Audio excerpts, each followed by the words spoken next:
90% of consumers read online reviews before visiting a business. What do people see when they look you up online? We give you the tools you need to take control of your reputation. Send surveys to your customers via text message with Testimonial Collector. Get 5-star reviews on all the major platforms like Google, Yelp, and more. Track what people are saying about your business with Reputation Manager. Respond to comments and turn negative reviews into happy customers. See what your competitors' customers are saying about them with Competition Tracker. Learn great marketing tactics and what it takes to stay on top. A bigger social presence means more connections. Automatically generate and schedule engaging social media posts with Social 365. Build trust, boost sales, and grow your business.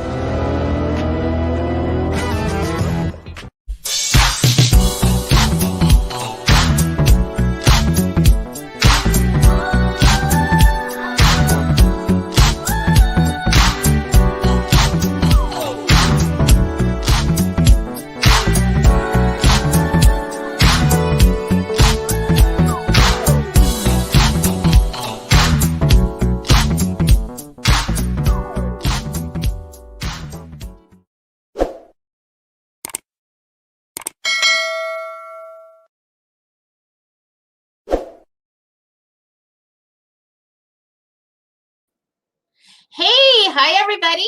And I am back with another day in the life of an entrepreneur. I am Rose, your host of the Entrepreneur Life Show. And it is Monday, not Thursday. I normally broadcast on Thursdays, but lately I've had a lot of changes. I first want to start to say thank you to everyone who has been following, subscribing, have been faithful on all the platforms you on. I really, really appreciate you. And as you know, I listen to my people in the comment section. So those who were talking about this specific person said, hey, if you can get this person on your show, I would love it. So yes, I got this person on the show. I work hard. When you ask, I work hard to get it. So before I introduce my guest today, which many of you should already know through the campaigns that have gone out, I would like to thank my sponsor, Marketing Out the Box, who has been so great and so amazing, always being there and supportive of the show, Marketing Out the Box with Sean Maddox. And again, for everyone who's listening, if you're watching on YouTube, jump in on the super chat, say hi, say hello. If you are on Facebook or Instagram, feel free to leave a comment and say hi, or maybe you are on Twitch, wherever you are, I appreciate you. So who do we have on the show today? Oh my goodness, I'm like kind of nervous. Okay, so if you don't know who he is, you're not from this planet. Basically, if you don't know who this group is, you're not from here.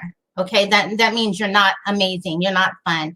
So I have DC Glenn, better known as the Brain Supreme, from, as we all know, Tag Team. Remember that great hook that we all know? You know, whoop, there it is. You know, I'm in my 50s, but let me tell you, my kids in their 30s even know this. People, I mean, if you hear it, you know who did it, you know where it's from, you know the people, and he has done so much. And right now, I'm sure you all have seen the national commercial they've been doing for the insurance commercial for Geico. So I know you guys are going to know who this is and love it and always love him. So I am going to bring him on the show. Ladies, keep your clothes on. You can't throw them. It's virtual. No keys, no bras and panties, no bikinis that you bought at Victoria's Secret. It's all virtual, okay? So let's bring DC on the show and get this interview started. Hi, how are you? How are you doing this evening? I am doing wonderful, and I'm so appreciative that you have accepted my offer to come on the show. I'm very thankful and honored. I appreciate you so much. I appreciate being on this show. Before we start, I really have to get something off my chest. Oh, no. You allow me? Yes. Sprinkle! All right, we're ready now, y'all. Let's go. That is the best. So let me tell you something. So, I've been doing this show quite a while, and I if someone doesn't know who you are, who you guys are, I'd be shocked. But I specifically had people that were messaging me, and as I say on some shows, that there's somebody you'd like me to have on the show. If I can get them, I will try and get them. And it was you. So here we are. I worked hard at that. So I really want to start off by, and sharing kind of your journey into your career and your choices, because you do so much, and people not just relevant to the music industry, but so much as for the community and speaking and, mentorship. So if we can kind of start off with my listeners just saying, how did you get started? Where you grew up and where music was the thing for you, where you made that your choice at the time? Well, let me get a deep breath because it's a lot. I was born in Chicago, Illinois, moved to Denver, Colorado with my family at 4 years old, and had a great childhood. I cannot complain at all. Got to ride bikes, play. We're in a community that cared and loved for each other. So I have had it very, very good. And I'm so grateful for that. And my 11th grade year, I switched to a different high school. That's where I met Steve Rowland. Yeah. Both our last names are G, so we sat next to each other in homeroom, right? And Steve had a band, and they would play in the quad during lunch sometimes. And I was like, I got to be in that band. So that's one. Then I worked in a tardy office, and down the hall, Dr. Joyce Davis, who led the infamous Bolt Vibration Choir of Manual High School in Denver, Colorado. I used to hear that beautiful music come out of that room, and I'd be like, I got to be in that choir. And then our first high school dance, some of Steve's friends came and DJ'd the dance, and I seen dudes scratching with 2 turntables, and I'm like, I got to do that. So that just got me so focused on what I wanted to do. I became a DJ. I sang in the choir, took over the choir. We went all over the city singing everywhere. And then Steve and them let me in the band, and I was the lead singer of the band and got us shows. And we were very, very successful in everything we did as young men. And but I had to go to college, right? So I go to college, go to Sac State, and I'm this big bad DJ because I've been DJing for 2 or 3 years for no one, right? So I'm like, I could be a DJ. Let me do your frat party. It was like, all right. It was a mega sci-fi party my freshman year, and the speakers blew, and I was drinking a 40 of Old English, and lifted the wrong turntable needle off the wrong turntable.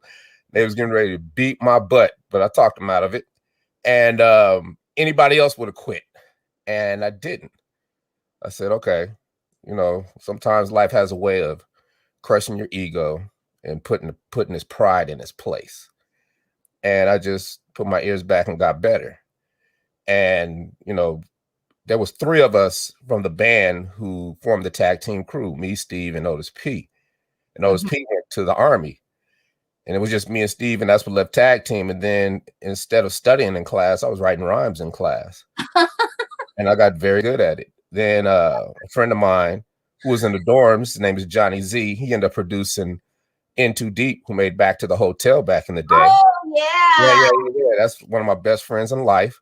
We met we lived on the same floor in the dorms, and I taught him all about hip hop and how to DJ. And to this day, he still DJs. It's just crazy how life can put people in your life that changes your whole trajectory, right? And he bought a 4-track, and he was like, I don't know what to do with this thing. For those who know what a 4-track is, now you guys use a computer, right? But back then, yeah, I was gonna say, people studio. Like, what? What's we used to go to the studio if we wanted to make a song. But then there's an invention called the 4-track, Tascam 4-track, where you can pop a cassette tape in. For those who don't know what a cassette tape is, it's a plastic tape inside that plays music, and you play the music. And if you want it and break it, well, you have to use a pencil and Scotch tape to fix it, right? Right. Certain people that don't know nothing about that, but I'm just trying to explain the best way I can. Yeah. And the 4-track had 4 tracks, and you could record songs. And we had a drum machine that was terrible, but my friend had a 808, TR 808, which was what Run DMC was using, what all the hip hop artists, this is the beginning of hip hop. So this is what everybody's using. Right. And I made 10 songs. And Steve thought I was in devil worship because I was using pots and pans and screaming and hollering, and whatever I had to do to make a song, that's what I was doing. And, he was like, this dude's tripping, but he's like, he made songs without having to go to the studio. Let me get one. And then it just went back and forth. And we just kept making songs and making music. I got better as a DJ. And, before long, I was doing every fraternity party. I was DJing in the clubs. I was doing everything but studying in school. Right. But, I got through it. And I went on a vacation in Christmas of '88 to Atlanta, because Steven moved to Atlanta to go to the Art Institute. Uh-huh. And the first place they took me when I got to Atlanta is a place called Magic City. Oh, yeah. Entertainment club. And I had never been to one of those before. One of those. Yeah, one of those before. And I had $500 in my pocket to spend for a whole week. And in 30 minutes, that $500 was gone. Tinkle and Sparkle got me. And I knew right then and there that I was moving to Atlanta, and went back, finished school, packed up all my stuff, drove all the way across country to Atlanta, Georgia, and was working on a job at CNN. And I was in Magic City the first couple of days I got there, and the DJ was having a terrible night. He was either drunk or whatever. I don't know what was wrong with him. And I was like, I could do this. And the security guy was like, they're going Magic right there. So I went to Magic. I said, hey, man, you need a DJ? He's like, nah, I don't need no DJ, but come see me Monday. And I went and seen him Monday. He's like, I don't need no DJ, but can you cook? I was like, yeah. Cook better than most people's mamas. What you talking about? And he's like, all right, you be the cook or the backup DJ. So I went upstairs, cooked 2 salads, or prepared 2 salads, and cooked the order chicken wings. Then the daytime DJ was like, yo, man, I need to go run some errands. I need to go to the bank. Uh-huh. And what he thought he was doing was sucking me into DJing for him while he could go play around and do what he wanted to do. But what he did is he solidified my place, in Atlanta hip hop, because he had on his 1s and 2s. And when the girls heard my voice and heard me do my thing and heard me talk proper and heard me, make them more money than they had never made just because I was rocking the party, it was over. And that weekend we had a meeting. It's like 150 girls, management, a couple DJs. And one of the girls' name was Indigo. She was like the leader. She got her and Nikki, because Nikki was from my hometown. And they said, Magic, we want him. And from that day forth, I've been DJing at all the biggest clubs in Atlanta. And that's where I pretty much made all my bones, right? That's where There It Is was made. That's where everything goes back to DJing, because the essence of DJing in the beginning of hip hop, or the rapping in the beginning of hip hop, or beatboxing, or anything you did in the beginning of hip hop was, can you rock a party? Can you move a crowd? It's the only question. If you can't do that, you're not going to be successful. And I'm not going to say I was the best, but I did my best. And when I do my best, good things happen. So I hear it really starts off like a lot of R&B rap. They start off in like the strip club, because that's where it really starts. If the strippers like it and they can dance to it, then it's probably going to make it everywhere else. But see, that didn't happen. Right? I'm not going to say that didn't used to happen until I got there, but I know that I contributed to that, because there was no rap station in Atlanta, Georgia. Can you believe that? In a black city, Atlanta, beautiful black people. The only station was V103, and they did not play rap music at all. Right? So what would happen is every major label has what's called a record promoter, or the record reps, and the record reps work the regions, and they service all the record pools, they service all the radio stations, they service the DJs with vinyl. And I knew all of them because I was in the hottest club, Magic City. So one rep in particular, his name was Doug Craig. He worked for Epic. He was like, DC, I got this record. They don't believe in it, and I want to prove them wrong. And he was like, just listen to it and play it a couple of times and tell me what the response is. I was like, I got you. And see, back then it wasn't about money. It wasn't about anything else but just asking me nicely. And I play your record, right? But nowadays, like, man, I got $100, it's all kind of haggling and quid pro quos and all kind of things to where you're just trying to get a record player. It's like all you do is ask me nicely. Say, right? It's so simple. And I said, I got you. He came back a week later, and I was like, what's up, man? He's like, hey, man, so what you think about that record? You had a chance to listen to it? I was like, hold on. Candy, come here. I said, this man want to know what you think about the Candyman record. Because the artist was Candyman, right? Back in the day. And she was like, that's my jam. What you talking about? I was like, hey, you up next. So she goes on stage next. And she starts dancing to this record that I'd only been playing for a week. And everybody is up out of their seats putting dollars into her garter belt, because back then it was no throwing money. It was all about the garter belt. If you had a big fat garter belt full of money that looked like an afro, you looked good, right? That was like the equivalent of $1,000 on the floor. Right. So Doug was like, whoa. I was like, yeah, man. And she goes on stage twice a night. And there's 3 other girls that like the record. So that's 8 plays you're getting per night. You're in rotation like a radio station. And we didn't call it breaking records. We didn't call it anything. It's just something I did. And then all the reps could rely upon me to do things like that. I could give them accurate assessments of what a record was doing. And then if I'm playing it, other DJs from all the regular clubs are coming in and they're hearing what I'm playing. And now they're going back to their clubs and playing it. So it pushed pressure on the whole city to play a record. And now people come from all over and hear records in Atlanta. They go back to their cities and say, I heard this record in Atlanta called Candyman. Then they call in the radio station requesting it, and then it spreads. That's the perfect world scenario, but that's basically how it happens. Yeah. And I was very, very good at that for years, right? So I did that for a while, which led, and you know, we're making songs and we're making, you know, what we do. I'm performing, I'm doing everything, right? And I come to the realization that I can't get out of Southeast unless I make a bass record. Right? Because I mean, every record I'm making, I'm playing at the club and the girls like it, but I'm like, ain't nothing happening. It's like, I got to make something up tempo. So I went to Steve, I was like, yo, we got to make something up tempo, dog. And he was like, man, I can't make that bass music. It's like, don't think like that. Think Planet Rock. Oh, yeah, then Planet Rock. Yeah. Planet Rock is the beginning of hip hop. That's the beginning of the B-boy era. Yeah. Dancing and break dancing and all the things that make hip hop special, right? Right. Yeah. It evolved from Rapper's Delight and grinding Bronx stuff to the party. Oh my God, we having battles dancing, and mixing, right? So he's like, bet. And he came up with the beat. I had all them rhymes that I've been writing in class, right? But then, you know, I'm trying to match them. But there was this song that I was working on called "Whoomp, There It Is," which is basically a party saying, like, throw your hands in the air, like, wave like you just don't care. Right. And I chose that, and we finished that out. And everybody thinks "Whoomp, There It Is" was this Manhattan project, right? Like, we've got, you know, physics and theorems and whiteboards, and we got to do it this way, and it's like, and this, the lyrics got to be like this, and the hook.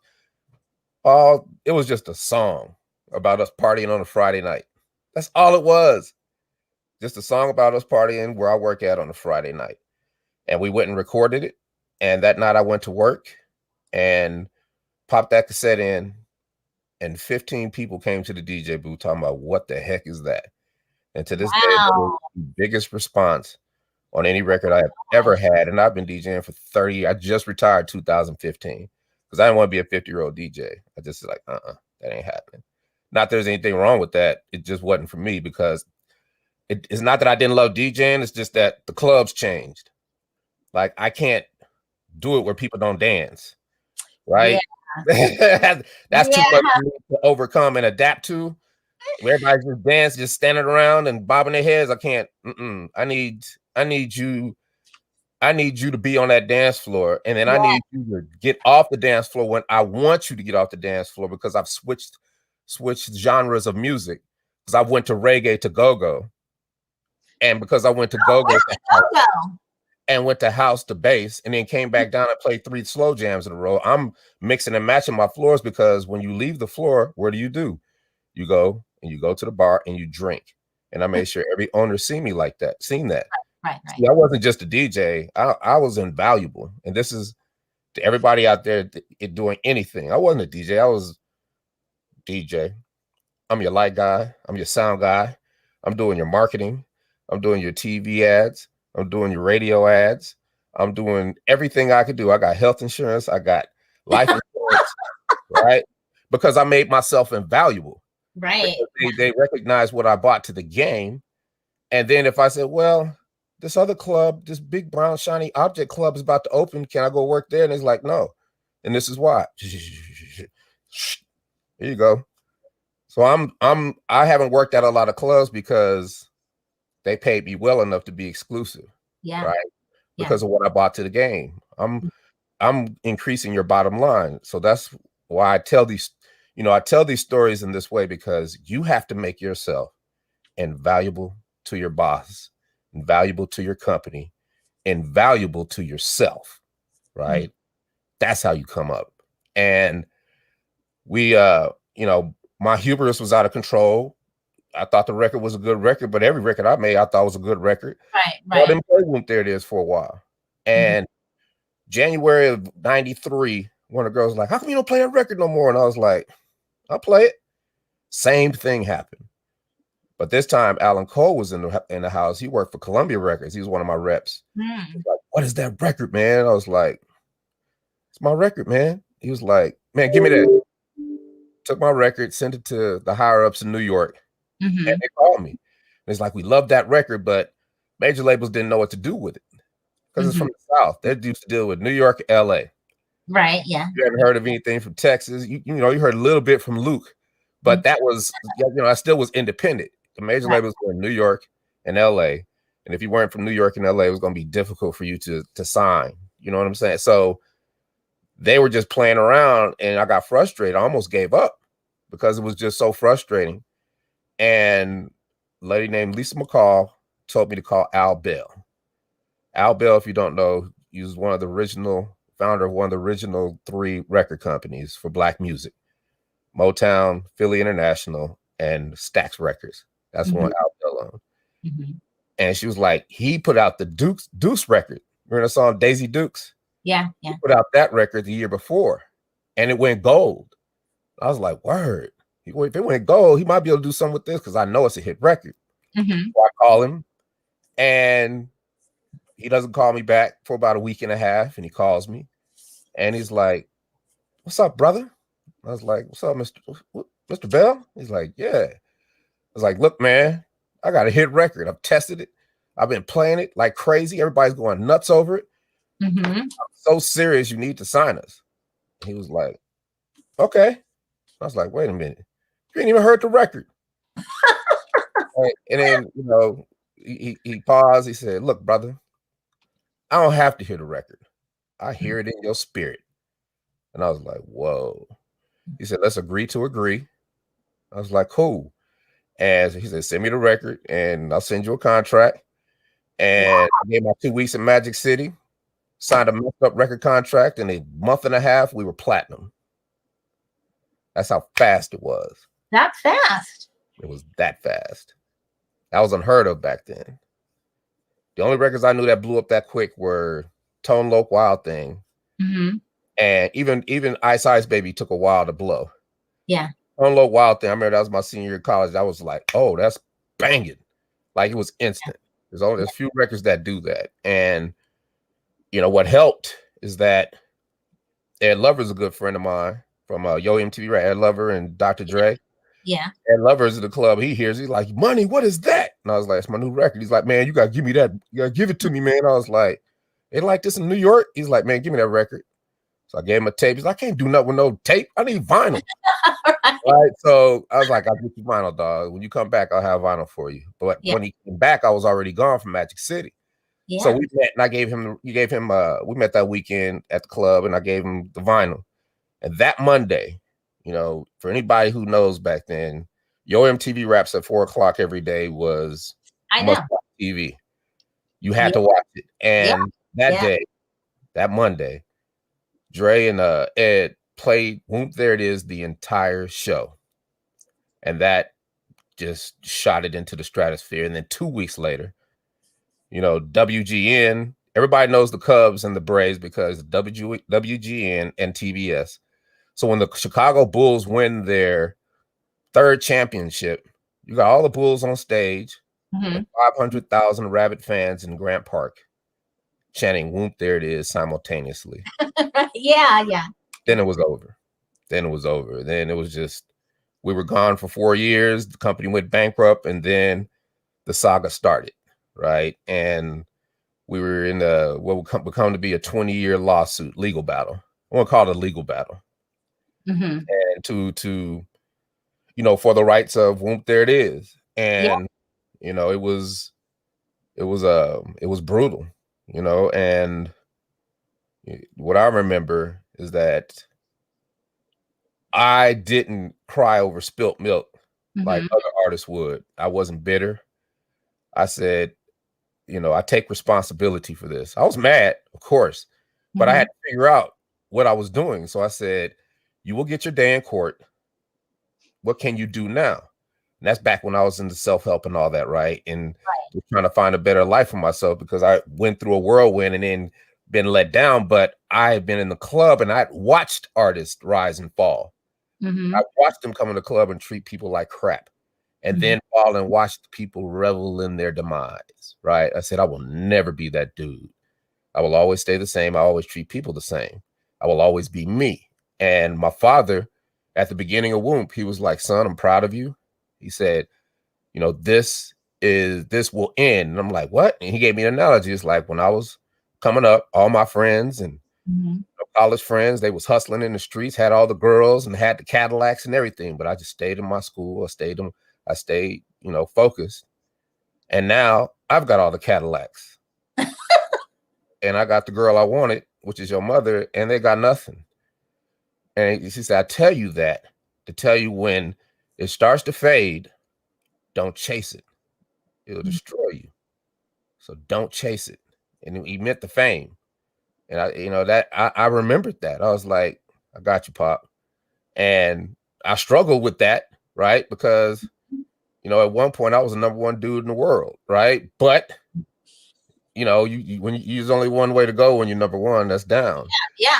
Right. And if you're not prepared for that, it is very shocking.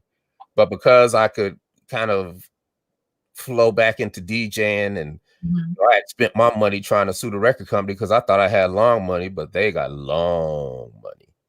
So there was no way that was going to happen. Plus the lawyers was getting me. I learned all these things the hard way. You have to learn some things the hard way.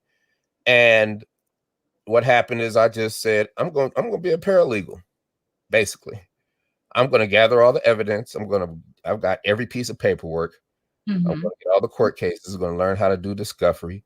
I'm going to figure out, or at least stay on top of it enough, be able to fight when it comes time to fight again, right? Because if you have documentation, if you take notes, if you write stuff down, 20 years later, your word is better than anybody else's who's just trying to remember what happened. Right. Yeah. Right. You got to document it, right? So I was going to even go far enough just to, just validate every piece of it, right? Just go to a notary public and be like, just stamp all these, right? But I was like, you ain't got to do that. But what that taught me is never to give up, think differently, and hustle. And, I could have been bitter and cried over spilled milk, but I'm sitting in a movie theater and I'm looking up and I see Will Ferrell on a table dancing to my record. Yeah. And right then I knew that Whoomp, there it is, would be evergreen. If you don't know what evergreen means, people, it means it lasts forever. We'll always need it. It recurs over and over and over again, right? And I knew then that it was my responsibility to create my own money from, to hustle. So we always were doing shows. We always would do NBA halftime shows. We do NFL halftime shows. We do VH1 stuff, MTV stuff. Right.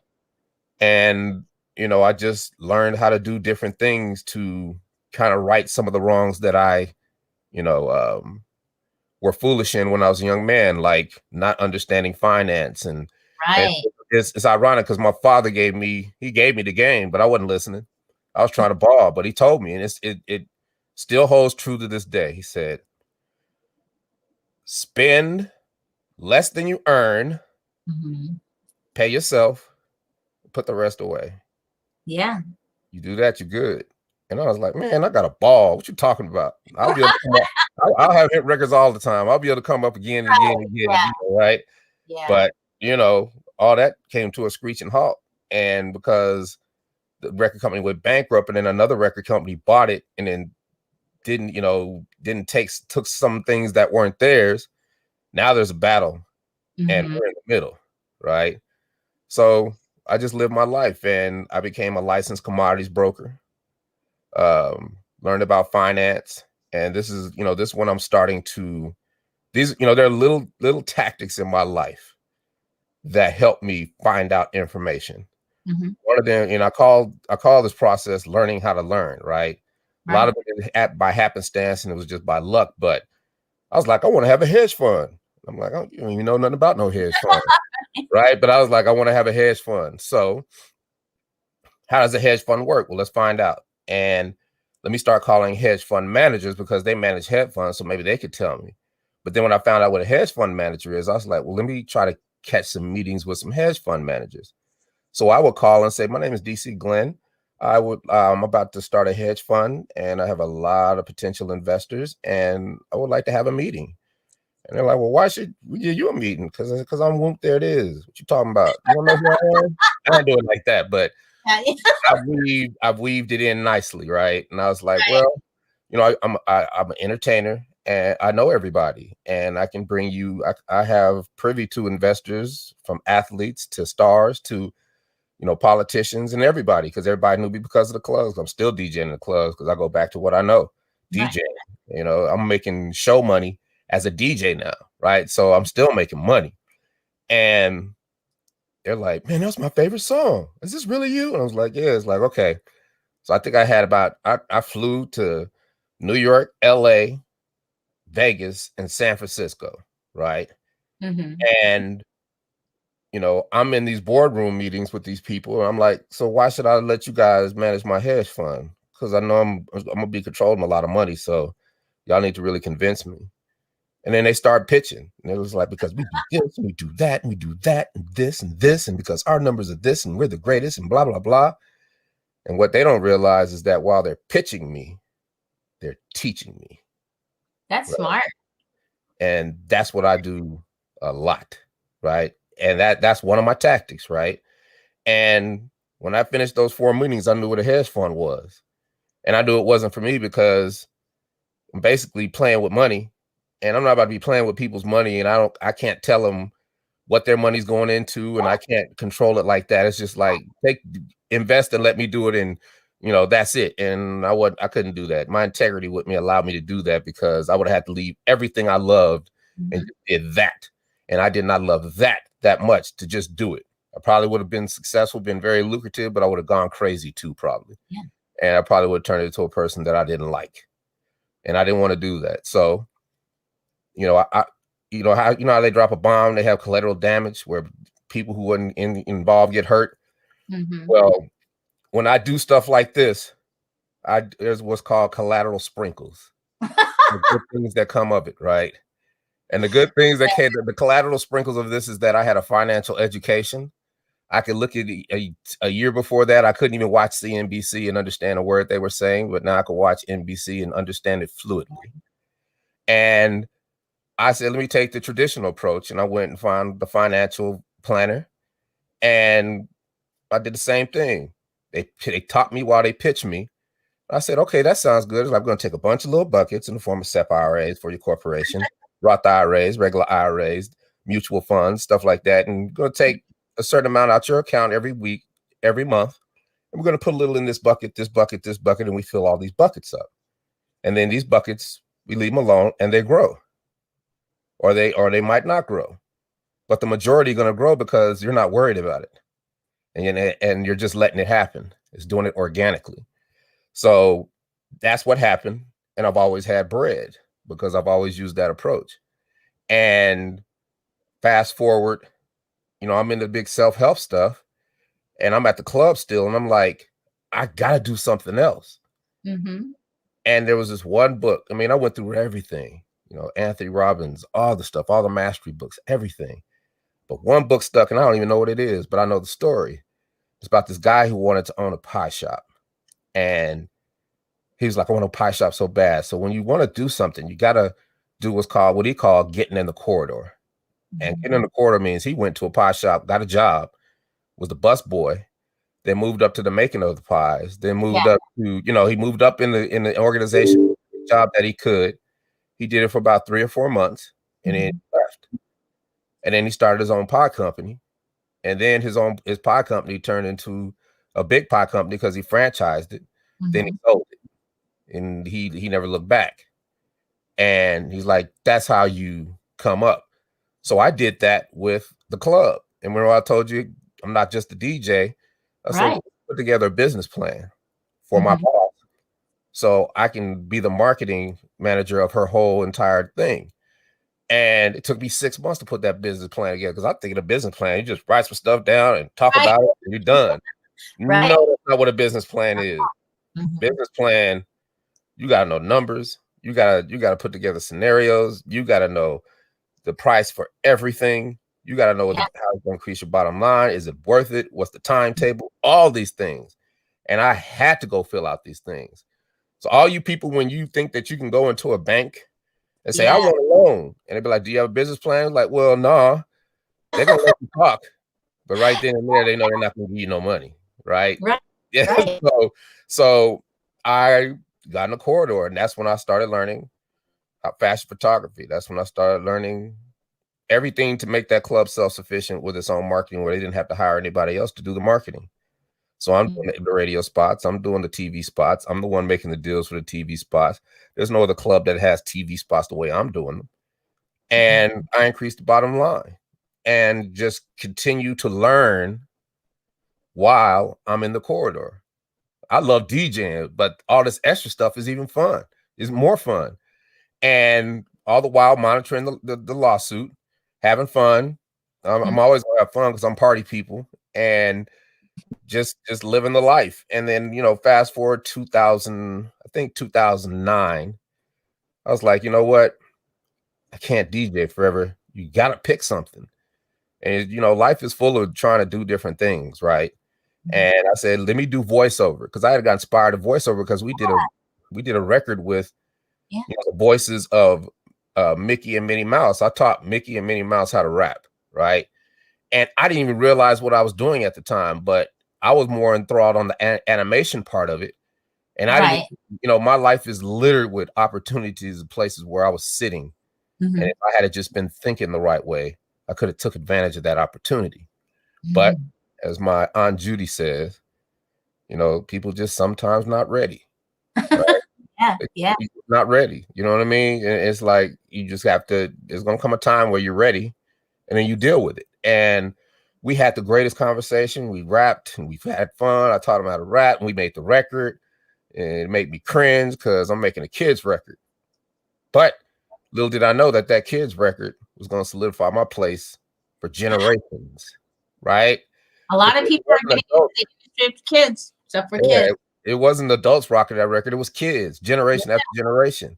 Then 2000s, you got Kids Bop, and Kids Bop makes videos. It's like a Jock Jams for kids, right?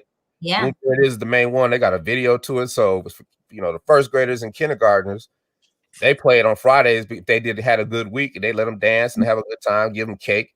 But then for the preschoolers, they want them to go to sleep. They'll play that and let them dance around and wear their butts out till they fall asleep, right? And this went on for years to this day, right? And I knew this, but I never could see how it would manifest, right? And that's part of the story is coming. But I got to get back to 2007. 2009. I started training for voiceover. I was like, okay, I'm gonna run up to New York. I got to find the best coaches. Got to do the best. Got to be the best. And I'm in New York. I'm going to New York. I'm flying to LA, and then I'm coming back to Atlanta. I've got coaches here, speech therapists, the whole nine. And it was the most difficult thing I ever had to do. I did not get it. And I did not get it because I was in my own way, because I thought I could just whoop, there it is, my way through anything.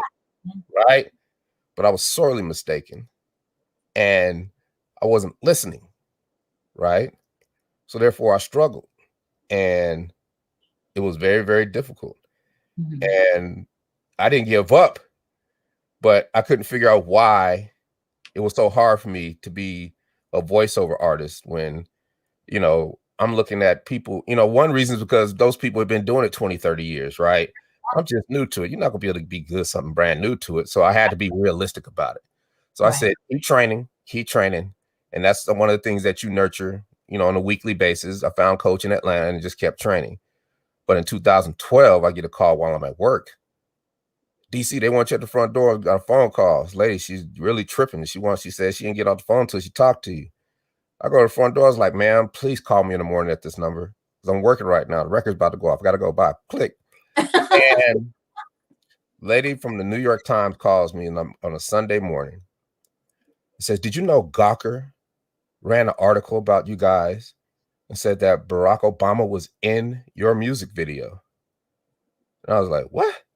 It's like, yes, and the world's going crazy because everybody thinks Barack Obama's in your music video and they're trying to use it against him. And I was like, whoa, what? I turn on the TV and boom, that's all everybody's talking about. I go online, that's all everybody's talking about. And I'm like, how did you find me? She was like, over the hill and through the woods. It was very difficult to find me.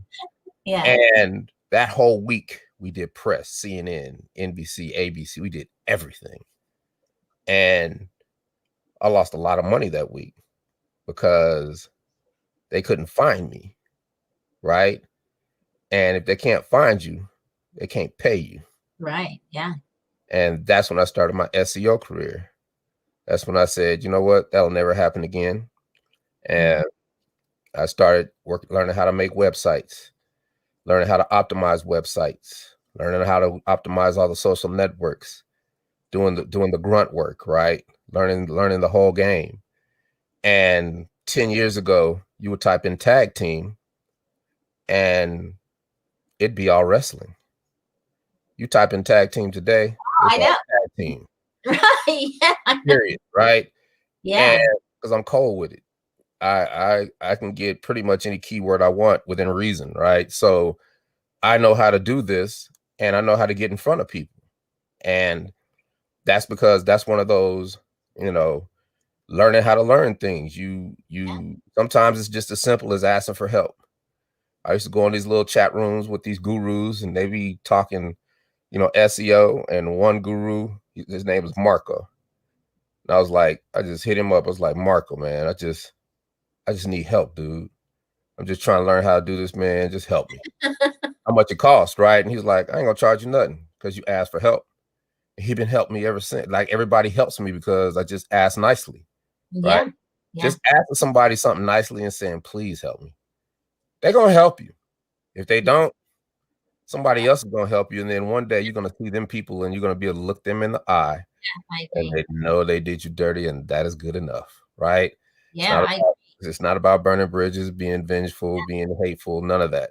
It's just about not falling for what people perceive you as, and always believing in yourself and trying to figure out a way to solve problems, solve solutions, make solutions for excuses, right? That's a good way to put that.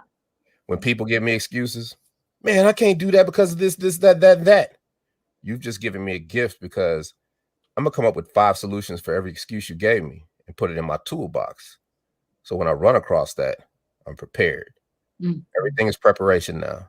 I've got, before you're young, you're flailing, you're trying to figure things out. Yeah. Everybody's like, man, you trying to do too much stuff. You got tentacles everywhere. And it's like, they always tell you, these, jack of all trades, master of none. It's like, but yeah, you keep hustling long enough, them tentacles merge and they become one big ball. And all those little things, although you become masterful at a lot of those trades, and they all serve you in one way or another, right? So never stop hustling, never quit, just keep it moving. And, fast forward, the lawsuit's happening now. They get their day in court, the big battle suit ensues, and the record company that took it lost it. Oh. So it's like, We won kind of, but we didn't, because now somebody owns the rights to our music. Yeah. But the other ones that did own the right that wasn't paying us, they don't own it no more. But the ones that have it, they ain't gonna pay us either. Right. So it's still a messed up situation, right? But now it starts a series of appeals. And you try to appeal and appeal and appeal and appeal. And the last appeal was in 2016 to the Supreme Court. That's a long time. Yeah, can you imagine today on news? The Supreme Court takes on the tag team WHOOMP There It Is case, right? Can you imagine that? But the Supreme Court was like, get that out of here. Go on with that. Nobody trying to do that. And then it was over. But then it was like, now we had to go to court because it was like, well, we won. People's trying to take our stuff now, what I already had, what I've had all my life, because we still get a royalty check, right? So that's when I had to fight. And that's when all that preparation, all that organization paid off, because I saved myself half the cost because I did all the paralegal work. Right. I did all the research. All I had to do was give them the boxes. They came up with 6-7 different ways to win, and we prevailed. It was a war, but, you know, I came out of that, lost a leg, lost a hand. I got an eye patch. I was toe up because it was traumatizing, actually just being rid of that out of my life. And I was depressed. I laid in bed for August of 2017. August 2017, I laid in bed for a whole month just asking myself, what are you going to do? What is you going to do? Because I retired from DJing in 2015. I retired from something that I loved doing my whole life. Like I said, the club was different. You know, everything shifted, and I couldn't shift that way. Right. It's not that I couldn't, but I wouldn't have been happy, and it was destroying my spirit. It was making me an unpleasant person, right? But you don't know that when you're in the darkness, because you're in the darkness. Yeah. So I took a leap of faith. It was terrifying. It was scary, but it is proven to be the best thing that ever happened to me. And I'm laying in the bed, depressed. Everything's, you know, cool, but then it's like I get a call. Hey, we want you for a voiceover. $10,000. We got you. Word. I need to be a voiceover. I know what I want to do now. Let's go. Right. And I did that voiceover. And then right after that, I signed with the People Store Agency. They needed an African-American talent. My voiceover coach told me, send them your demo now. It's like, we love you. Sign with them. They start giving me auditions. I booked something real quick. And then I'm up there in a meeting. And the owner comes in, Rebecca Schreger. She's like, I love your face. Put it on camera. I was like, what? Now, we all have our dreams of being an actor and walking on that stage and say, giving our Oscar speech, even if we never going to be an actor. Right. Yeah. Always dream, right? That's always a good dream to have. And I always wanted to be an actor, but never pulled the trigger. I never found a reason to pull the trigger. I lived in Atlanta. I didn't live in LA. You know, these are the things that creep into our mind because you hear other people say them that, well, this is not possible then, right? And I started taking acting classes. I headshot. And then it got good to me. So now when it gets good to me, I go hard. Now I'm in class every day. I'm in class sometimes 2-3 times a day. I go to every workshop on the weekend. I go to every workshop these casting directors have. I learn everything I can, download everything I can, learn everything about acting I can, and still can't act worth a damn. But I'm putting in the work. And sometimes you put in the work, you don't know that you are getting better because the lie is always there. The lie of, you know, instant gratification. Right. Yeah. The quid pro quo deal, right? Like I tell everybody, there is no quid pro quo. You just play offense. Keep doing stuff. Just keep going. Just push, right? Don't think about it. You know, I tell people, you don't plant a seed in the dirt, then sit down and cross your legs and look at that plant, that seed, and say, grow, seed. Come on, seed, grow. Yeah. Man, this seed don't grow. This seed don't work. I quit. You don't do that, but how many people you know do that? Oh, yeah. And they'll just think they'll pray. I did this one thing and it didn't happen, so I guess it's never going to happen. No. You plant that seed, keep it moving. Right. Because the seeds you plant, you don't know how long they're going to take to grow. It could have been a seed that you planted 20 years ago, 10 years ago, 5 years ago. It could have been a weed you planted 2 days ago. You don't know. You keep going. And I planted so many seeds out there, not knowingly or not knowingly, that today I stand before you in a forest of opportunity, right? Because stuff hit me in the head I never would imagine. There's so much stuff I want to tell you about, but I had to sign non-disclosure agreements. My future is bright, right? Yeah, but yeah. Hustle, because I don't give up, because I play offense, because I don't and you know, now I'm grinding. I'm acting, I'm doing voiceover, you know, I want to do shows again. Because we're always doing halftime shows, NBA, NFL. But I'm like, I want to do shows. But everybody's like, yeah, you only got one record, so I don't know if we're gonna put you on the roster. Well, you only got one record. Well, why can't? Well, How does the Addams family thing come into? Huh? The Addams family. No. Don't go there, please.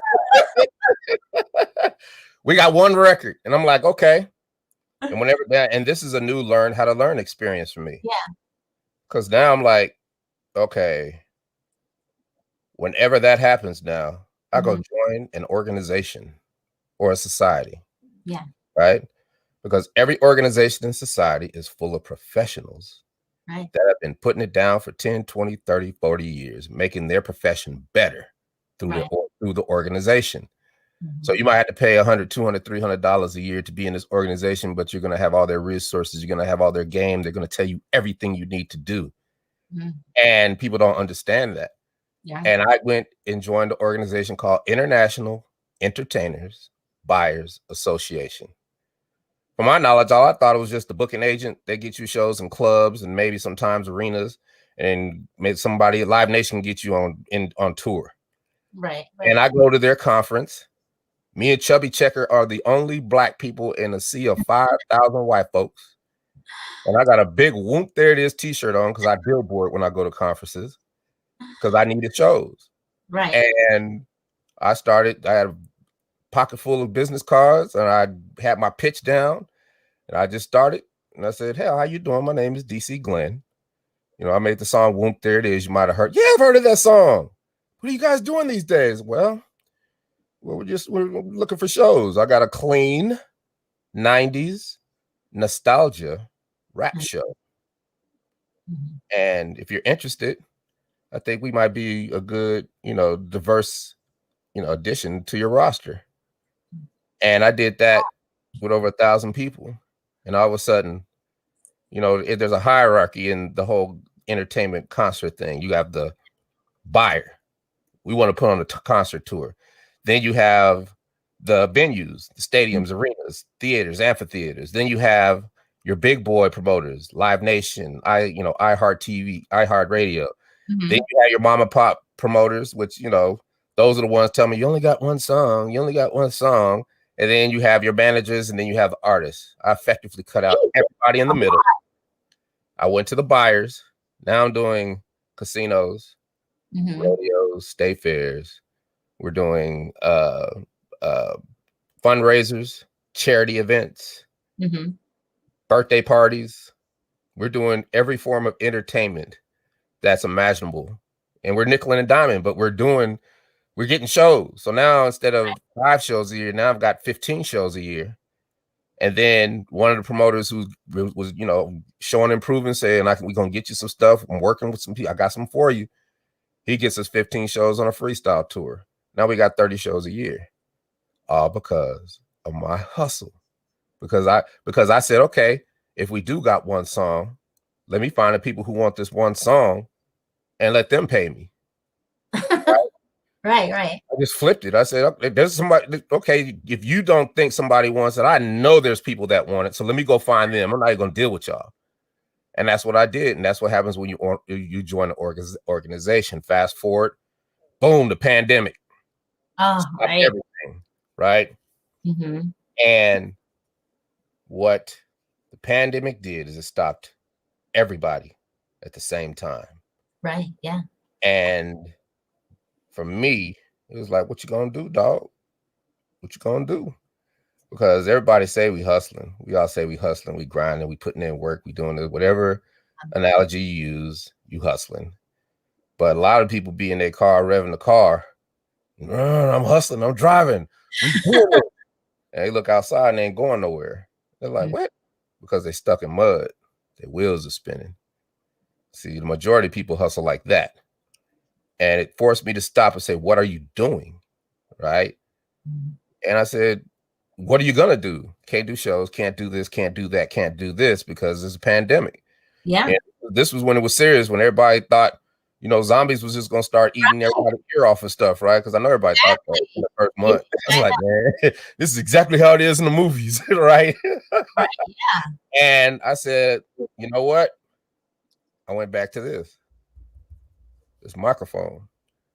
I said, I could do this over here in my drawers every day, but I got to get good at it. So I reinvented myself and I said, yo, you recorded every single thing you've ever done when it comes to you taking classes and stuff. Go back. You got them on files. You got them on drives all over the place. Go back, get everything, organize it, categorize it, and then start over.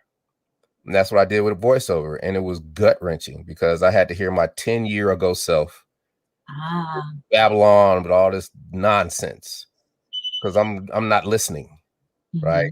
I'm not listening. I'm thinking I know what I'm doing. I'm thinking that the coaches don't know what they're doing and I don't understand the language and I'm just flailing and I'm trying to make myself look good and all the little negative things that we go through to get, just get acceptance, right? Yeah.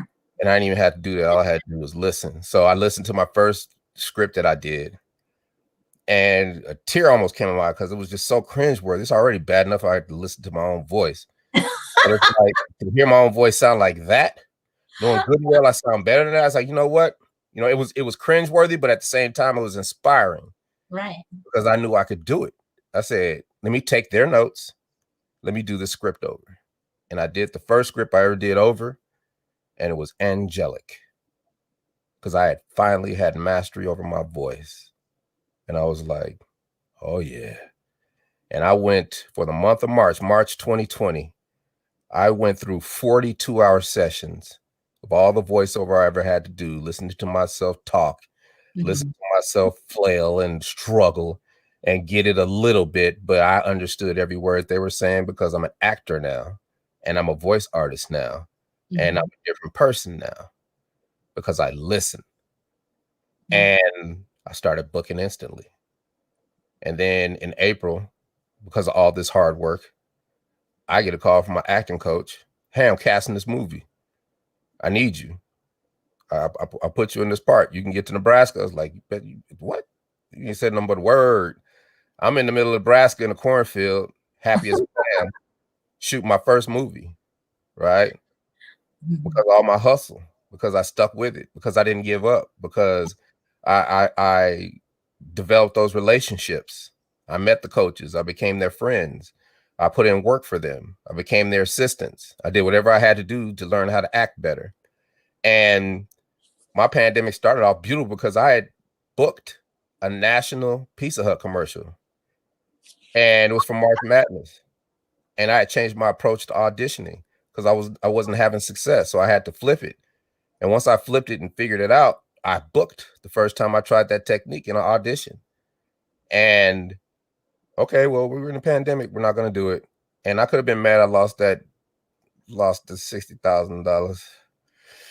But I was happy because they picked me, right? Yeah. I got picked out of 3,000 people. Yeah. Right? So everything was worth it just because I booked. So I went even harder. And I did voiceover and acting. So now I'm in a movie. Then I get my call for my second movie in the summer. Then I'm rolling now. I'm doing voiceover. I got 2 movies under my belt. Then I book a Tyler Perry House of Pain episode. Yeah. Oh, we rocking now. And then I book a Publix voiceover for ice cream. And then here comes Geico. 2020 wow. Love Geico. One of the best years of my life, right? And Geico calls. And I got my tag team phone because we got the website. I got the website up and they got the phone number and they call me and I don't answer that phone. Right? That phone be in the corner gathering dust. It don't even be charged half the time, right? But they called that phone but they didn't catch me. And then because I leave good breadcrumbs, because I took it upon myself to never not be found again like I did in 2012, they found me on my acting portal, IMDb. And they called my agent. I found you there. Yeah, exactly. They called my agent. Mm-hmm. And my agent calls me and like, DC, you just booked a Geico commercial. And I was like, quit playing my emotions, Smokey. I ain't even do I auditioned for a Geico commercial. And they're like, you booked a Geico commercial. I'm like, how? Tag. Went back, checked my voicemail. Boom. Hey, DC, this is Adler. We're gonna do a Geico commercial. I was like, word. And I knew what that meant. That meant that I had work to do because I know what a Geico commercial does for an artist. Yeah. Pepper got theirs in 2014 and they toured all the way to the pandemic. Yeah. Right. But we weren't going to be able to tour. We weren't gonna do none of that. So I knew I had to do something different because I wasn't just going to be happy with a Geico commercial. I'm not trying to be a star. Right. I'm trying to leapfrog from one opportunity to the next, bigger and bigger. And, they made the deal, let my agents make the deal. And it was the best move I ever made because it is to this date the most lucrative deal of my life. And the people that I trust the most made the deal because I had the right people in place. Yeah. From preparation. Right. And so I was like, what are you going to do? And I said, I'm going to take these lemons and I'm going to make a lemonade corporation. I'm going to franchise it. Yeah. And I'm going to sell it for $1 billion. That's my mindset. Right. Right. And I started, I tried to find a publicist. I need a publicist. I really need a publicist. And every publicist did the same thing as everybody else would do. Well, we don't quite know how to work it. We don't want to spend your money because usually we do a junket and you come to New York and we round robin you through all the press and we do that. But this is kind of different and we just don't know. And I was like, hey, he said, that's cool. I appreciate you. Thank you for taking the meeting even. Right. But that wasn't going to stop me. I'm not going to just be like, well, the publicist said I can't do nothing. I'm not going to do nothing. It's like, no. I went to my go-to. I joined the organization. I joined the Public Relations Society of America, PRSA. And 2 days in, I'm on a Zoom call with this CEO because how they have guests in every organization. They'll have stuff for the members. Guests of this big CEO of this PR firm. And I raised my hand because I'm doing my due diligence. I'm putting together press releases. I'm getting all the groundwork laid for this Geico commercial because I know it's going to pop because it's a Geico commercial, first of all. And, I raised my hand. Are press releases relevant today? I know they are. But see, everybody's like, it don't work for me because you got to have something everybody want to know, everybody want to see, right? And I knew I had something everybody want to see. But I need that. I just like to hear the validation sometimes.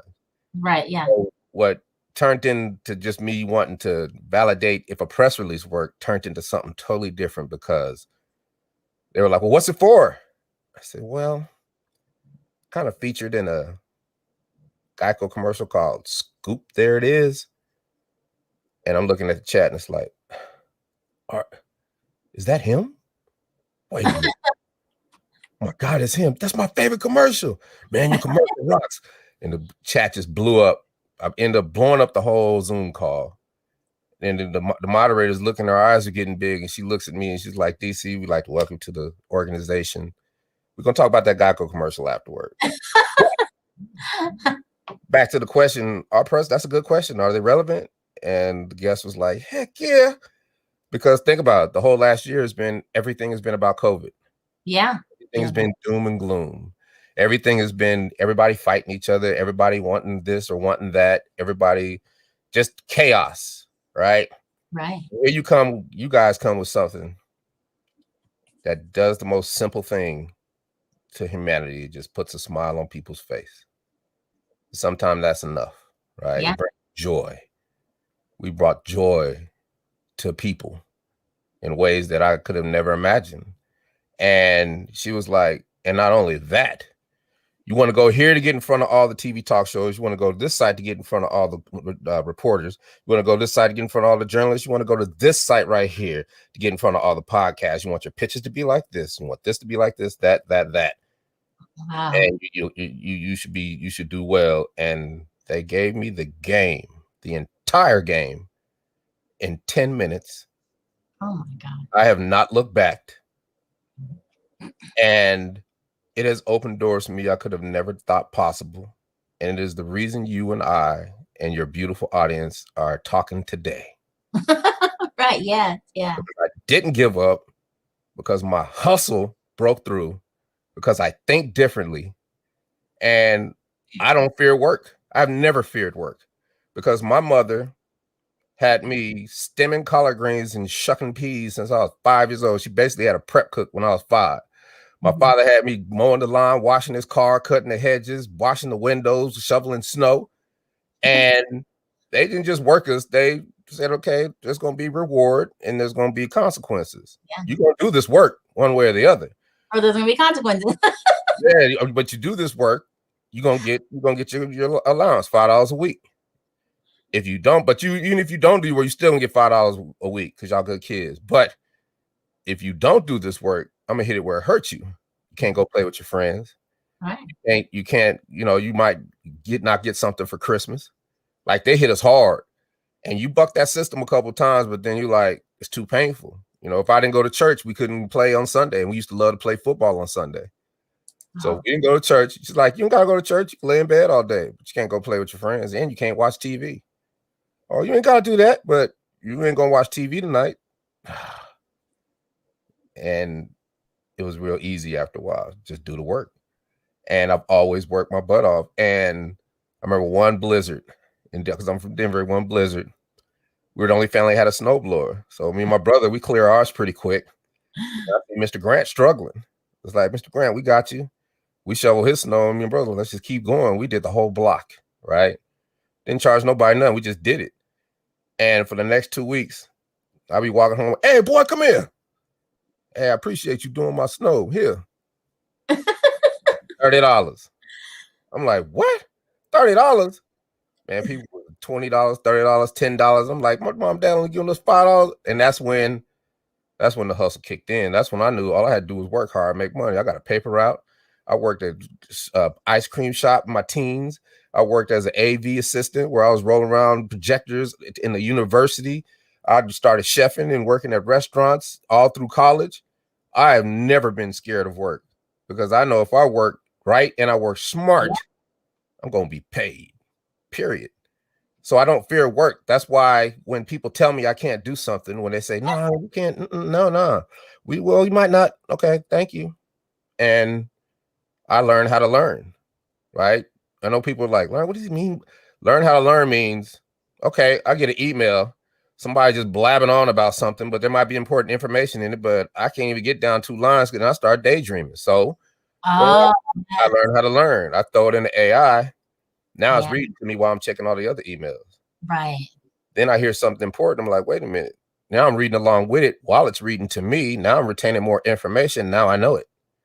Learn how to learn, right? That's all you have to do. There are so many different ways to learn things that there's no reason for you not to know anything. And, I have acquired the ability over my life to take any negative emotion, pain, envy, distrust, despair, hating, you know what I mean? Everything, all of them, and not react, but put it in my pocket, and I use it for fuel. I use it for positive fuel, right? If I have an audition and I need something that makes me sad, I got it in my pocket. And now I am actually in the place where I was when I was sad. Yeah. And instead of me becoming the character or a caricature, the character becomes me. And that's just more authentic. And that's how you get it out your system. If I'm, pissed off about something, like, man, I can't get this. I remember when I was real pissed off, I use it as fuel. Well, we're going to figure this out. I can't let you get the best of me. I can't let you, see, most people do that in arguments. It's like, okay, I know I'm wrong, but I'm gonna keep grinding until I'm gonna go down the rabbit hole and just keep going until I beat them down and I'm right. And you do that, you don't learn nothing. You're worse off because now you're believing the lie that you was telling just to win the argument. Yeah. I don't argue. I'd be like, all right, cool. You know what I mean? And I love being wrong because being wrong does two things. Most important thing it does is it kills your ego and it kills your pride and it sequesters them deep down in places that they just don't always pop up, right? And the second thing it does is being wrong is the path to being right. Yeah. Yeah. That's it, right? And, you know, people always, you know, I recently lost 100 pounds through keto. And everybody's always telling me what I can't do. It's like, man, that don't work. I was like, I'm doing it. I lost 15 already. You know, because I was like, I got to go to the doc. I went to the doc, give me a pill. What pill they got? I know they got a pill now. Like, ain't no pill, but I got to go on vacation. We're going to do keto. We'll start in 2 weeks. I went and done everything I could that day. I started keto that day. By the time I got to the doctor, I lost 15 pounds, right? Oh, my goodness. Yeah. So then I was like, oh, okay. Then it got good to me. But then it got hard because I started missing certain things, not craving, but missing. Yeah. And it was like, I would talk to people and it's like, yeah, I can't do that. I can't do that because, you know, and they'd be like, give me an excuse. I don't got the time. Okay, so let me solve that problem. The problem is you got to cook your own food and you got to prep, you know, prep all your ingredients, not your meals. You can't do your meals, but you want to pre-prep the ingredients. You don't want to be sitting up there cutting up onions and mushrooms and all that while you're cooking. You just want to have them already ready. So you just dump them all, whip it up, boom, boom, boom. Now you're eating and now you're done with it. You're not craving. You're not going through all that and everything is proportioned right? That's what I did. I solved that problem. I was missing fried chicken. I'm 30 pounds. I'm lost 30 pounds now, but I'm missing fried chicken. I was like, how can I cook fried chicken without carbs? Because the keto diet is just no carbs. You get 20 grams of carbs a day. Most people eat 600 to 1,000 carbs a day. Just pasta. Oh, that's just that. What happens is the sugar. You're eating sugar, especially if you eat sugar. If you eat sugar and you do carbs too, carbs break down the sugar into your system. So you're eating that's double sugar running through your system. And what happens is when you try to starve it, how people go on diets, well, your system is like, okay, I'm just gonna store it in the form of fat. And I'm gonna just wait till you lose it again, and then we'll be right back where we were, right? And that's what happens. But when you do keto, you starve the body of fat. Then what happens is the metabolism changes, and now the fat becomes the fuel. And then the body releases all the fat, all the liquid in your fat cells, and then you just start dropping instantly. I was losing so much weight, I was looking like a Shar-Pei dog. I had to slow down. I was like, this ain't, oh no, my God. I was like, oh, that's not gonna work. What's good? I was gonna have to have surgery and all kind of stuff, but I was just going too hard. But I said, let me figure this out. So fry the chicken in olive oil. All right. You're still gonna put it in the bag, you're gonna season it, but just don't put no skin on it. Well, you can use almond flour. I ain't about to be using no almond flour. I said, you gotta be something. I said, how much? Let me see. I seen a recipe and it said, you know, cornstarch, because the Chinese folks or Asian folks use cornstarch for their fried chicken, right? If you have real good crispy for Chinese chicken wings, yeah, that's what they use cornstarch. I said, how many grams of carbs is it a cornstarch? And it was like 4 per tablespoon. I was like, word. So if you season up the bag, put a tablespoon in there, heaping tablespoon, right? And it's a wet coating, right? Yeah. Not dry, like you because you're so used to certain things with the fry.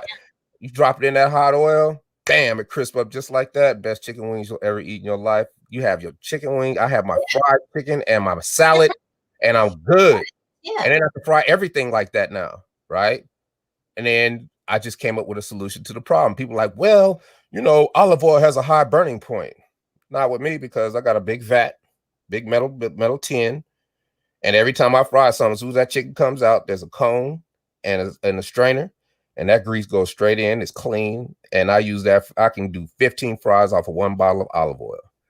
So not only have I dispelled that myth, now I'm saving money because I only got to buy 1 bottle of olive oil for 15 fries. And by the time the 7th fry is, I don't even got to season the chicken because the grease is seasoned, the olive oil is seasoned because it hasn't burnt up because I keep spreading. See what I'm saying? Yeah. That's a learn how to learn thing. And that kind of changed my whole trajectory into give me every excuse you got. I can't lose weight because of this. I can't do this because I don't have time. I can't do this because I don't have a freezer. I can't do this because of this. I can't do this because of that. And I will come up with 5 solutions to everything you can't do.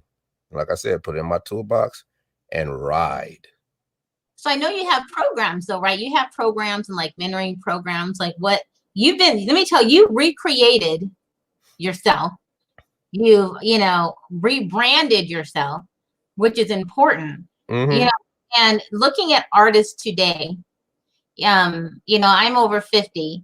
And so when you have really good quality music, like my kids and their kids, because they're always going to remember something comes on. So what advice would you say to these up and coming artists? Because it seems not all, but most are more concerned with the notoriety, the flash, the fashion, the style, the likes, the followers, and then they're just done. They had a song, you never hear anything anymore.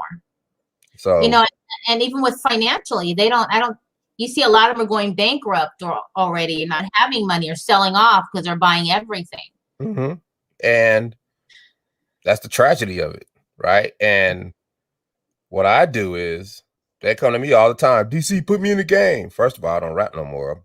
I'm 50 something. What are you talking about? Right? But I'm a better artist now than I've ever been. I'm more creative now than I've ever been, but I use it in different ways, right? You have to think different. They're not thinking different. So I'm like, okay, I'll help you. And they're like, what I got to do? I got to go to the club and perform in front of everybody. What I got to do? I go do this. I got to get a gold chain. What I got to do? It's like, no, give me an email. Give me an email. I got a book I want you to read. And if you don't like to read or can't read, I got a video for you. When you finish that, hit me back and we'll talk. And I could tell you, 98% of the people do not call me back because everybody wants it fast. Everybody wants to be a star. Everybody don't want to put in no work. Everybody don't want to know. And they don't even realize I'm giving them a game in 1 book and going to tell them. But I'm not going to give them the whole game. I'm giving them a test to see if they're worthy to get to the next step and the next step and the next step. Because you can't eat an elephant all at one setting. You only eat it a forkful at a time. I'm gonna wear people out, I'm wearing people out now, telling them everything I'm telling them, right? It's too much information too quick, right? But you're gonna pick up some things here and there, but why not just tell you one thing and then see what you're made of? And that's how I value my time, and that's how I work it. And I have a guy named Cordell. He's a veteran, Afghanistan rapper. He raps to deal with his post-traumatic stress disorder. And he hit me up. And I was like, all right, I'll send you this file. And he's like, all right, cool. And he hits me a month later. He's like, man, I'm kind of confused, but I read it. I kind of understand. I was like, no, just the fact that you put forth the effort, we're going to go over this. Yeah.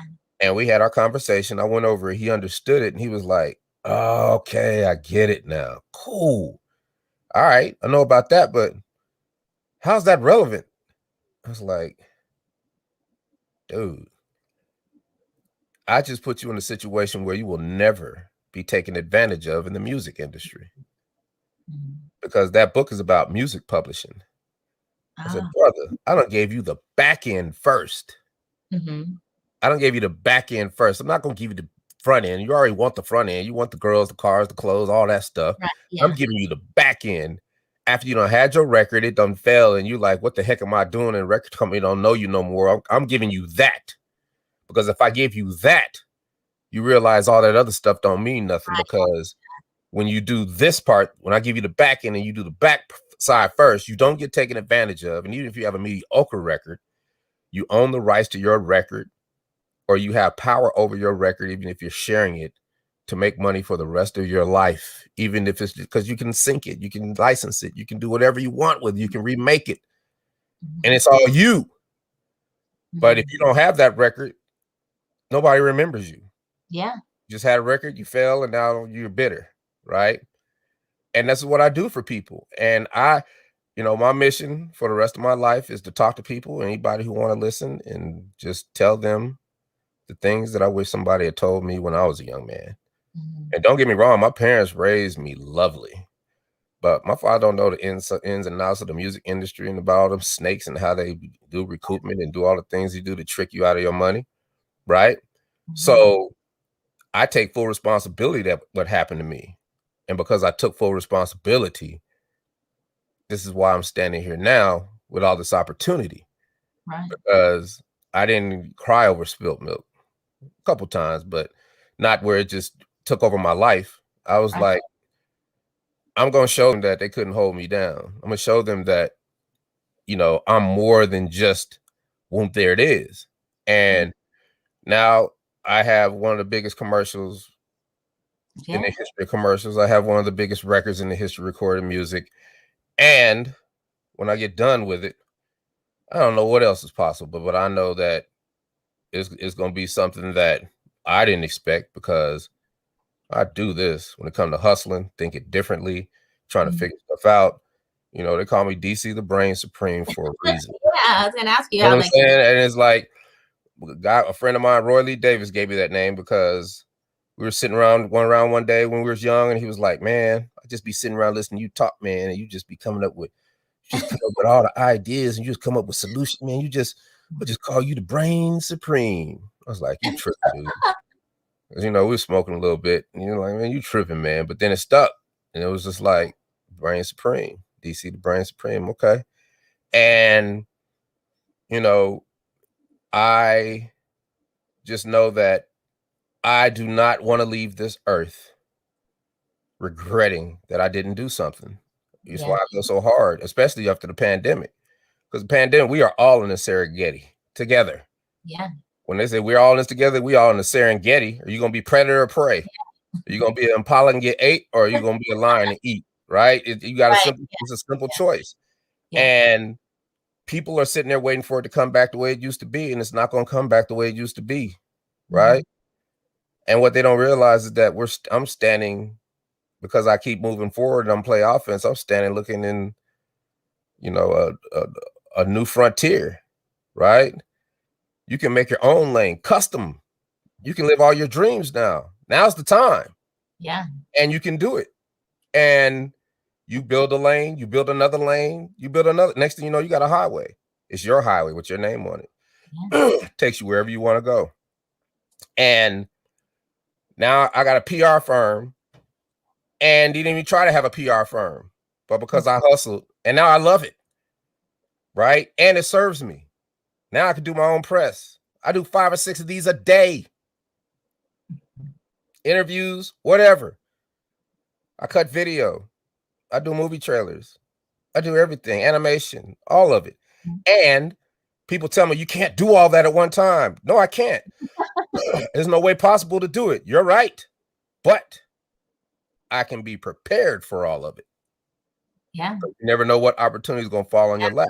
And if you're not prepared, that's an opportunity wasted. That's a gift from the Lord that you wasted because you're not prepared. So pandemic taught me, you better prepare, boy. And the beauty of it is that everything switched along with it. Half the teachers went back to school. Half the teachers said, I am not going back to school with them nasty ass kids. Right. And now those teachers had to be like, what am I going to do? They went and they joined all these tutoring programs.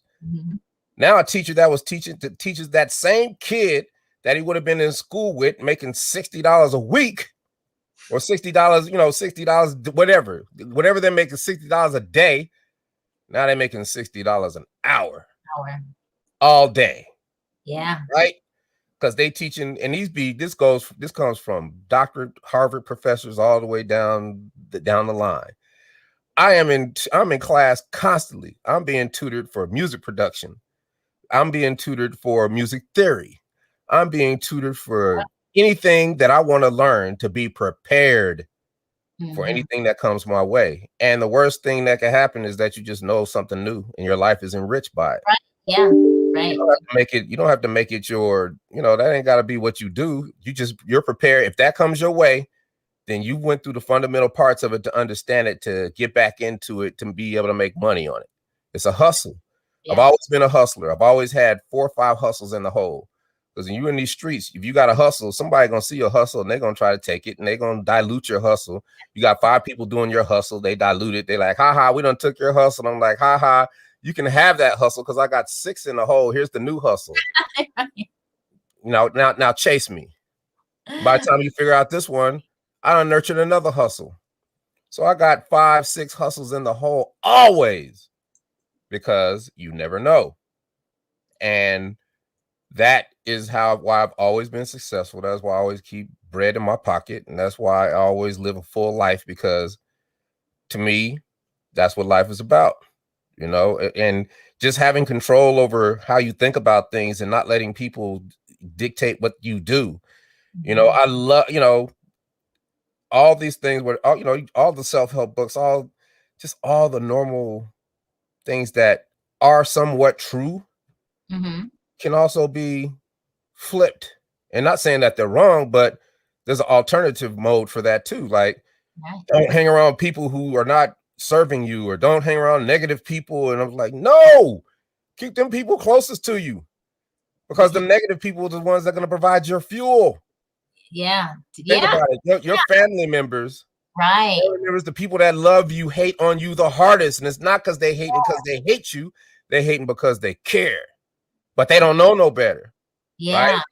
And it's up to you to use that as fuel and say, thank you for your concern, but I'm gonna keep pushing because this is my choice. Everybody got a choice. So I keep all that close to me because that's my fuel.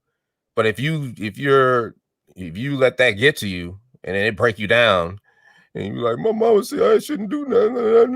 No. Use it. That's the go sign. That's the sign that say, oh, they say you can't do it. Go do it and show them. But then you have to use those tactics. You got to learn how to learn. You have to be tenacious. You have to figure things out. You have to join organizations. You have to do all the things I've told you in this conversation. And those are the things that'll make you great. And I'm not talking about a star, but I'm talking about great, comfortable, taking care of your family, living your dreams, doing the things you want to do for your life, because we only get one life. And I promise you, I used to say this to the girls when I was in the club. I'd be yelling at the like, y'all got to spend some money. Come on, spend some money. Girls be like, we love you, DC, because he cares. Right? And I know they think that, but then I come up, I'm like, look, if these girls don't get paid, I don't get paid. And I promise you, I'm going to get paid. So you might as well go on and give your money up. And they always do, right? Because you demand it. It's like, just don't think about it, do it. And that's what I do. I don't think about it. Hey, every day there's something I don't want to do. There's all kind of stuff I don't want to do. I got my Mr. Saboteur. That's what I call him. Mr. Saboteur. He be right here. I'll be laying in bed, be like, man, I need to go to the gym. Be like, nah, man, we ain't going to no gym. Come on, man. I just laying in bed and watch TV all day. Nah, man, I got to go to the gym. And if whenever you want to do something that you hate to do, you got to start slow and do it bit by bit. You get up, put your shoes on, socks, get dressed, get your keys. Come on, man, we don't need to go out that door. Nah, man, we going. All right. Get out the door. Now you're in your car. Come on, man. Let's go to Wendy's, man. We ain't got to go work out, man. Come on, man. Come on, man. I don't want to go work out. Nah, we're going to work out. You're in front of the gym. Man, come on, man. Okay, we're going to go in. We're just going to do a little bit. Yeah. And then you get inside the gym and Mr. Saboteur is gone. Yeah. And you go through your workout. And then you sitting in your car and there's only one thing you could say. Damn, I'm glad I went to the gym today. You should be that way with everything. So true.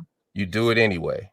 I hate doing the stuff that I do sometimes, but I do it anyway because I know that I'm gonna feel better that I did it, and it's the right thing to do. It's just do right. You know it got to be done. Do it. Have you a list. Whenever I get to scatterbrain and just going all over the place and nothing's getting done, I'm spinning my wheels. I stop. And I always got a list, and I start at the top and finish the first thing, no matter what. And the next thing you know, I don't finish half the list. Right? It's simple things like that. can take you to that level. But I've had a good time. You know, the Geico commercial has been wonderful for me. I've touched a lot of people, brought a lot of joy whenever I see, you know, get these videos of a little baby playing with his blocks, and then that commercial comes on and he fights tooth and nail, can't even walk, can't even talk. And he gets up and he stands up, and his booty is shaking, and he's right against the TV. Right. Yeah. I have no words for that. Yeah. I have no words for that. So my job, I just love to help people. You know, my motto is you give what you want first.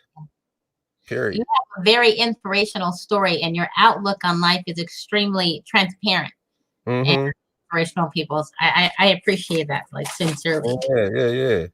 You don't wore me out. I'm getting tired. It's almost past my bedtime. No, I ain't got no bedtime. So I know my you know, my listeners, my followers, of course, are, I'm sure, really enjoying. And you probably didn't see, there was a few chats that I put up that people were making comments.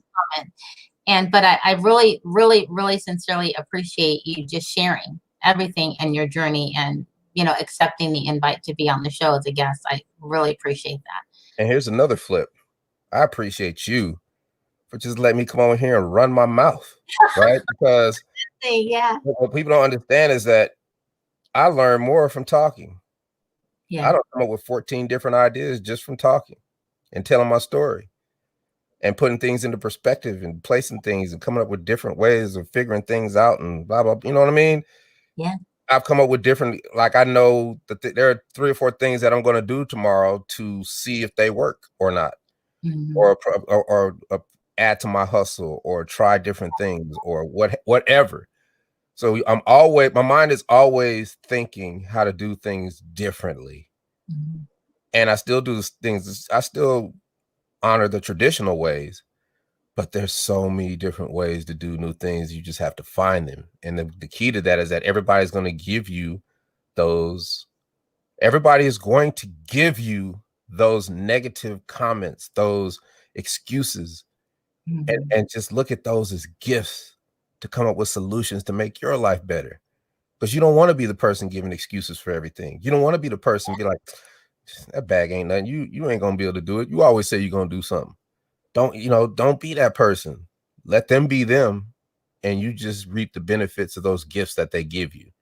And they don't even know they're giving you gifts. They think they they think they getting to you, right? And it's like it's a gift. It keeps me going. It helps me figure things out. So if you could do that and not react to your emotions and keep everything just moving forward, your future will be bright, and you'll be able to do some things in life.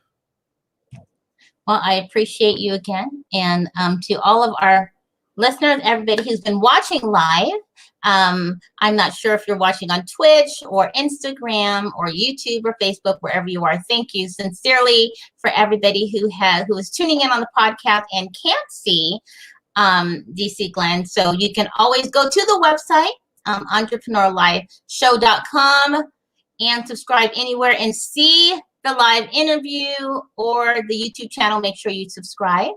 And once again, thank you, sir. What a wonderful interview. Have a wonderful, blessed weekend and much prosperity. And we will see everybody until the next show. Sprinkles!